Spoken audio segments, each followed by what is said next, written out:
रोज़े के मकासद क्या है? चुनांचे रोज़े का असल मकसद अल्लाह उसके रसूल का के हुक्म को मानना है, जो हर हाल में इंसान के लिए ज़रूरी है, जो अल्लाह उसके रसूल पर ईमान रखता हो। दूसरे एक है हमारे अंदर परहेजगारी तकवा पैदा होने के लिए रोज़े को हमारे ऊपर अल्लाह की तरफ से फ़र्ज़ किया गया है। जैसे माँ बाज़ औक़ात अपने बच्चों को कोई चीज़ खाने नहीं देती, इसलिए कि उसमें बच्चे का फ़ायदा होता है, लेकिन उसके अंदर जो है कोई ना कोई नुकसान ज़रूर मौजूद होता है। जैसे माँ बाज़ औक़ात अपने बच्चों को कोई चीज़ खाने को नहीं देती, इसलिए कि उसमें बच्चे का फ़ायदा होता है, लेकिन फिर भी जो उससे मना करती है क्योंकि उसके मुज़र असरात उसको पता है। या इस तरीक़े से मसलन बच्चे का जी चाहे कि मैं बर्फ़ का गोला खाऊं, ये एक मिसाल मैं आपके सामने बता रहा हूं, बर्फ़ का गोला खाऊं लेकिन माँ उसको लेकर के नहीं देती है।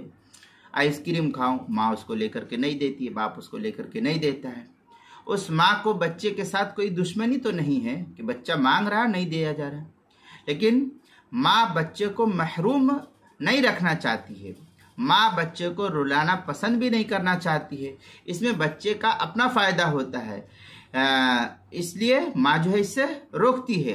मसलन बच्चे को सर्दी हो जाएगी, बच्चे को गले के अंदर टॉन्सिल हो जाएगा, आपको तकलीफ होगी।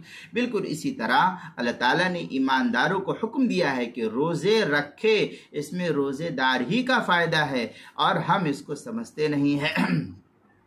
तीसरी सूरत ये कि डॉक्टरों की तहकीक ये है कि 1 महीने के रोज़े रखने से बहुत सी बीमारियां जिस्म से खुद ब खुद दूर हो जाती है। ये कुदरती निज़ाम है। जो कैंसर के मरीज़ होते हैं वो लोग जो है, और जो कैंसर के डॉक्टर हैं वो इसके ऊपर बहुत रिसर्च करते हैं और वो जो है इसकी तहकीक के ऊपर पेश करते हैं कि भूखा रहने से जो है इंसान के अंदर की जो गलाज़त है वो कीड़े मकोड़े खा जाती है। कुदरती निज़ाम है।